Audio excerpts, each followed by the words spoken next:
দেখুন বন্ধুগণ, মেঘলা আকাশ, মনোরম আবহাওয়া, রাতে বৃষ্টি হয়েছে। তাই বৈশাখের এই বৃষ্টিতে ব্যাঙেরা সুন্দর গান গাইছে আর নৃত্য করছে। একে অপরের সঙ্গে বন্ধুত্ব স্থাপন করছে। তাই তাদের সুরে আমি একটু সুর মেলাই। তোমার খোলা হাওয়া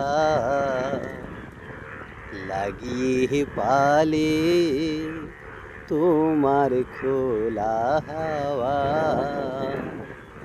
টুকরো করে কাছি, আমি ডুবতে রাজি আছি, আমি ডুবতে রাজি আছি। তোমার খোলা হাওয়া লাগিয়ে পালে, তোমার খোলা হাওয়া।